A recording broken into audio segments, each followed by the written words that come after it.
Want to know if the new Anvil Paladin, Esperia Stinger, and Grey's Market Shiv are worth it? Do we really need more combat-focused ships in the verse?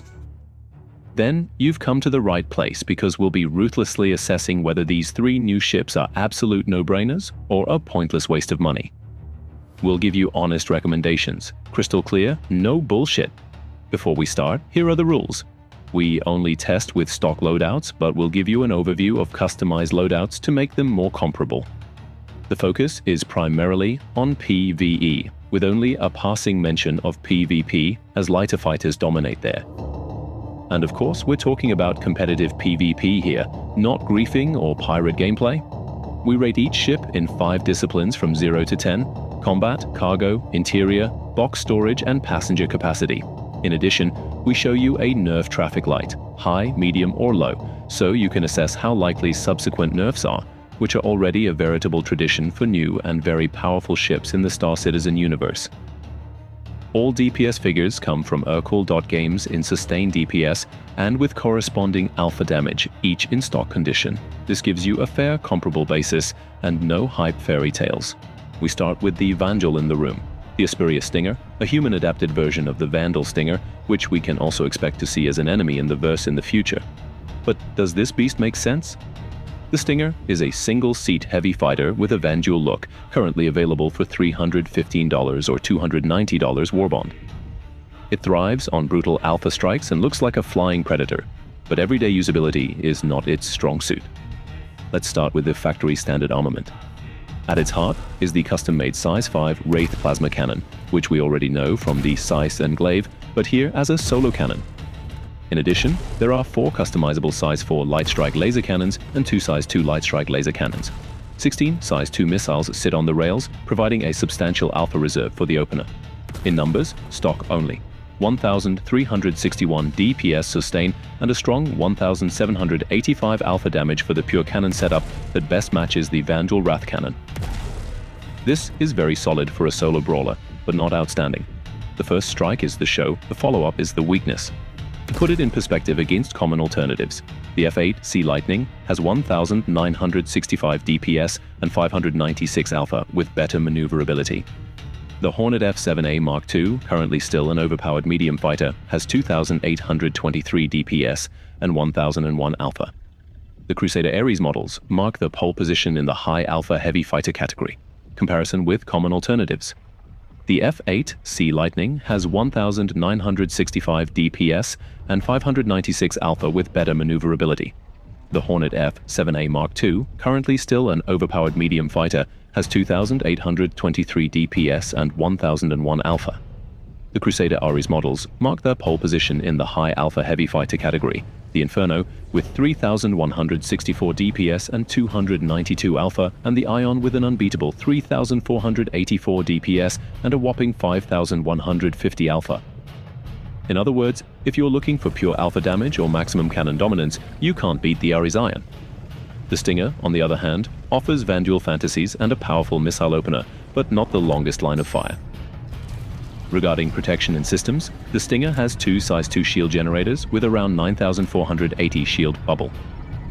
The raw hull value is 36,614 ship HP. The component pass hasn't been designed yet, but there's a mini access point inside with a relay station and weapon compartment and enough space for a loose box, but no real usable space. As expected, the cargo is 0 SCU.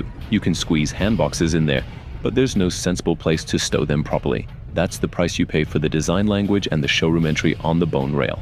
Flight characteristics. In SCM, it's around 207, with 440 forward boost and 230 backward.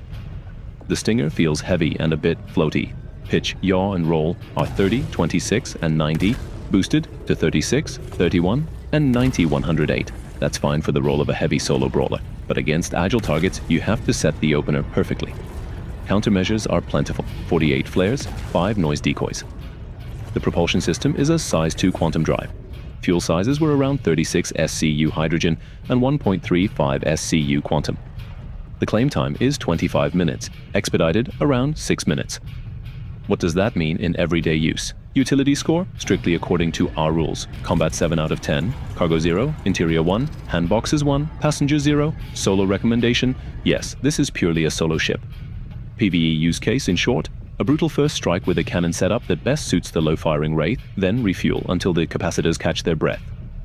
There are better platforms for long battles or loot runs, and competitive PvP is not their hunting ground.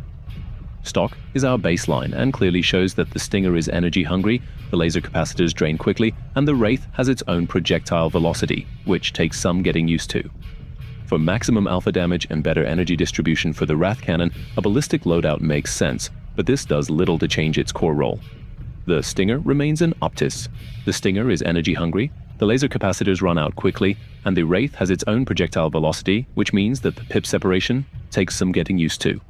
For maximum alpha damage and better energy distribution for the Wrath Cannon, a ballistic loadout makes sense, but this does little to change its core role. That leaves the pre-nerf question. We rate the risk as medium at most.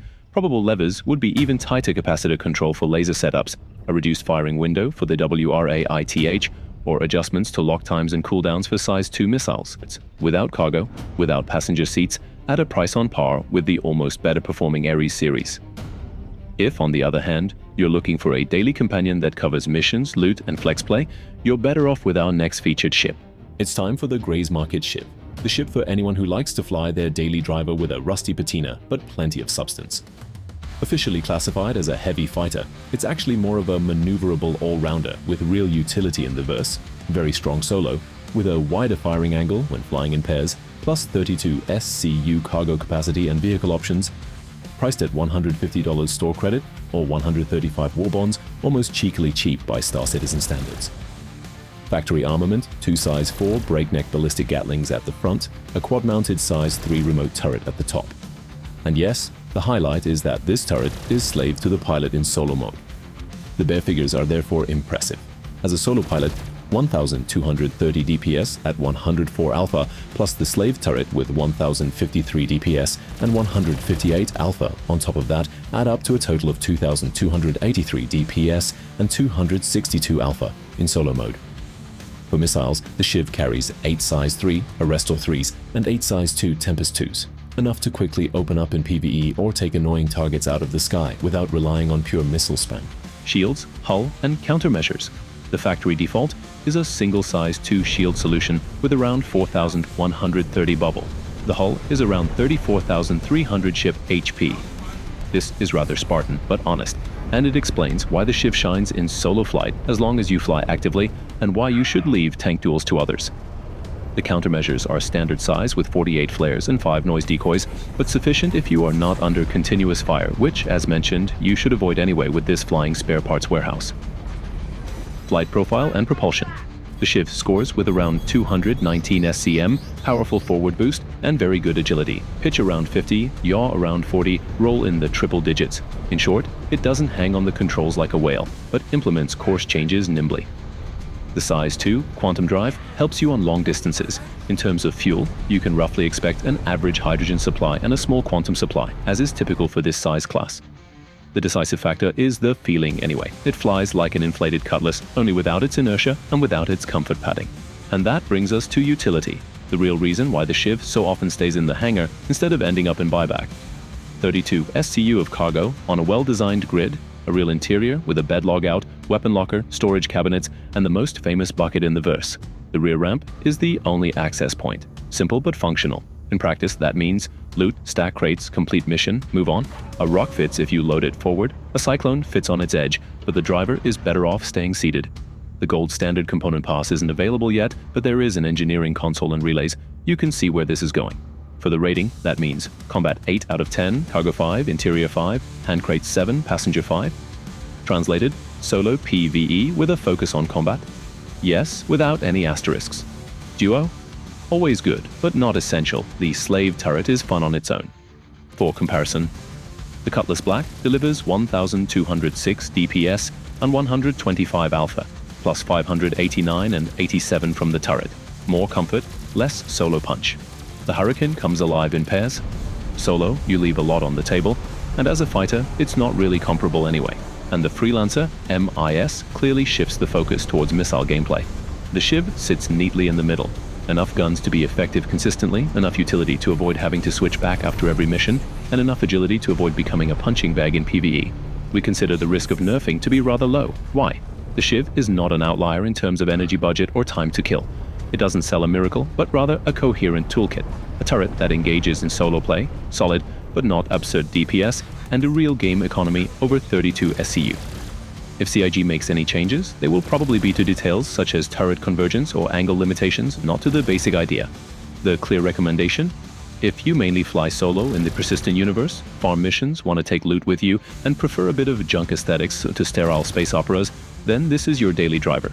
You pay little for Star Citizen standards, get a lot, and what you don't get, armor and decent shields, you compensate for with flying discipline. Competitive PvP is not their forte, but you knew that before you clicked on the thumbnail. If you're now thinking, sounds good, but we're often a team of two and don't just want to dance along at the front, we want to conduct the orchestra ourselves, then the Paladin awaits in the next block. Let's move on to the Anvil Paladin, the gunship that doesn't just take the stage in a duo, but currently clears it completely. If you're playing Star Citizen with a partner and want to know what's currently the most decisive weapon in PvE, then this is your candidate. It costs $350 in store credit or $325 in warbonds. And yes, the elephant in the room is already there. The risk of nerfing is very high. Technically, the Paladin is a two-story gunship with a clear division of tasks and a lot of stairs, no matter where you want to go. At the top is the heart of the ship, a remote-controlled quad turret with 4 size 5 cannons that can be lowered wonderfully and covers everything you would want a main turret to cover, simply everything. On the sides are 2 additional remote turrets, each with 2 size 4 cannons, which are operated from the lower gunner stations or by the pilot himself.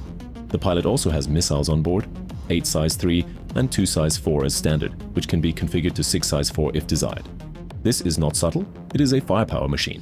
To ensure that the whole thing doesn't go up in smoke at the first alpha, the Paladin comes with strong protection values X works. We're talking about a large shield budget via a size 3 generator with around 63,400 points, plus a considerable hull pool of approximately 149,820 HP. In practice, this means that as long as the turrets are manned, this ship can take a beating and give twice as much back. Flight characteristics. In SCM, it's around 175, forward boost is approximately 340, backward is around 200, and maximum speed in nav flight is around 950. These are not racing values, nor are they intended to be. Pitch, yaw, and roll are in the range of 23, 19, and 45, boosted to about 28, 23, and 54. Translated, sluggish enough to remain a gunship, agile enough to aim the weapons effectively, provided that the crew, or preferably only the co-pilot for the main turret, does their job. Countermeasures are solidly dimensioned, with 48 flares and 5 decoys. In terms of fuel, there are approximately 61 SCU hydrogen and just under 3.9 SCU quantum on the clock. 4 SCU cargo are on board as a nice-to-have, but this hull can't carry any more. The claim time is 24 minutes with a boost of 6 minutes. Inside, the Paladin does a lot of things right. Access is via a single ramp. Lots of large and small stairs and an emergency ladder, which is pleasant, but also means that there is only this one way in and out. Directly behind the airlock, you will find a full-fledged weapons and equipment section with rifle and pistol racks and a mount for heavy equipment. On deck 2, you'll find seating areas, storage space, 2 cabins with 2 berths each, which also serve as ejection modules, charming and a little creepy, as well as a sanitary area. Technically, the Paladin is already prepared for engineering gameplay, component panels, relays, a clearly structured maintenance area. Inside, the Paladin does a lot of things right. Access is via a single ramp, lots of large and small stairs, and an emergency ladder, which is pleasant but also means that there is only this one way in and out. Directly behind the airlock, you'll find a full-fledged weapons and equipment section with rifle and pistol racks and a mount for heavy equipment.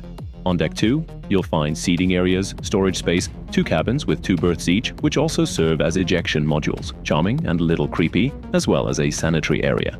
Technically, the Paladin is already prepared for engineering gameplay. Component panels, relays on the bridge, the pilot sits under partial armor that can be closed independently at the top and bottom. So if you've always wanted AT-AT vibes during landing, here you go. It sounds like a gimmick, but it's legitimate survivability and just looks badass. Now for the numbers you're really interested in. With a crew of 2, the Paladin 4 has 337 DPS in sustain and 654 alpha. That's downright outrageous in this segment. In comparison, the usual suspects. The Redeemer, with a crew of 3 and both main turrets, only manages 4,195 DPS and 1,158 alpha. The Anvil Asgard delivers 1183 and 262 as a solo option, which is suitable for everyday use but significantly tamer. The Constellation Andromeda as a gunship comes in at 2420 and 393, and with occupied turrets, i.e. even with 3 people, 1076 and 175 are added, which is less than the 2-man Paladin. This classification is important. The Paladin only plays to its strengths when there are at least 2 people on board. Solo, its combat utility slips to 5 out of 10, with a crew to 9 out of 10. This brings us to the clear rating. Combat 9 out of 10, with a crew of 2. 5 solo. Cargo 2, interior 7, handboxes 6, passenger 7. This accurately reflects what this ship was built for. It is a duo tool, not a lone fighter or a logistics platform. Anyone who approaches it with the expectation of a gunship, but pleased like a medium fighter, will be disappointed. Those who coordinate well as a pair will be rewarded. And yes, the risk of nerfing is high. We all know the historical adjustment screws. First, a worst-case downgrade to the main turret from 4 size 5s to 4 size 4s. Second, a trim via energy budget, heat, or fire rates that shortens the usable fire windows and brings the time to kill to a healthy level, which is most likely.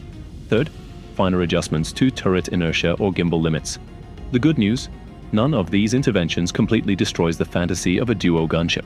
The bad news, the current damage per minute impression is strong enough to attract a lot of attention. So anyone planning to farm PvE content as a duo will have plenty of fun until at least the next major patch, with the realistic expectation that later won't be quite as productive. The strong recommendation therefore remains crystal clear. If you fly in pairs, clear mission chains in series, and want a platform that sets the tone, then the Paladin is your duo daily driver. It doesn't make much sense solo. There are more efficient ships for the effort, and if you want more comfort, more cargo space, and vehicle options than pure mayhem, the Constellation series is the more sensible alternative, just not at this level of violence. Our bottom line? No sugarcoating. If you're mostly flying solo in the verse, farming missions, want to take loot with you, and like the characterful scrap look, then the Shiv is your daily driver. It packs a punch in solo play thanks to its slaved turret, has 32 SCU in its belly, and gives you exactly the flexibility an everyday ship needs. The Shiv is the cheapest, most sensible entry point and is also suitable as a later upgrade token if you want to work your way up to a higher class. If, on the other hand, you're looking for raw alpha damage, already have a suitable everyday platform with cargo in your hangar, aren't a fan of the REs, and like the Vandal look, then go for the Stinger. It's an alpha monster, but not an all-rounder. The Stinger is priced at the same level as the REs. Unless you specifically want the Vandal charm, it's more efficient to buy directly from alternative platforms than to upgrade through it. And if you're playing in a duo, clearing PvE content at a rapid pace, and want to conduct the orchestra instead of just playing along on the sidelines, then get the Paladin. In a duo, it's the benchmark and a threat to anything with engines. The Paladin is only worth upgrading to if you consistently fly the duo gunship. Otherwise, you're better off with the Constellation, which is more sensible, if a little tamer. Competitive PvP is not their territory with any of the 3 ships. This has nothing to do with courage, but with physics. Too big, too sluggish, too easy prey for dedicated light fighters. Briefing, advanced pirate gameplay, and raids on defenseless freighters don't count. The Nerf Traffic Light for the way forward is clear. Shiv is on green. The concept is well-rounded, the numbers add up, and possible interventions are more likely to be minor details such as turret convergence. Stinger is on orange. Possible changes include tighter energy windows for lasers, minor adjustments to WRA-ITH handling, or more conservative missile parameters. Only the Paladin is on bright red. Here, we expect a reduction in usable fire windows via energy, heat, or fire rates, possibly slower turret reactions, and in the worst case, a downgrade of the main turret from 4x size 5 to 4x size 4. This doesn't take away from the imagination, but it does bring the time to kill down to normal levels. Now it's your turn. Write me in the comments which daily driver you prefer, Shiv or Cutty Black. Tell me where you would start with the Paladin, downgrade the main turret, or trim the energy. And if you're a Stinger fan, explain to me whether it's because of the look or the inner values. I'll read your comments, respond, and yes, I'll make a note of who needs a tetanus shot. That was our pre-nerf reality check. I'll see you next time. Thanks for watching, and see you in the verse.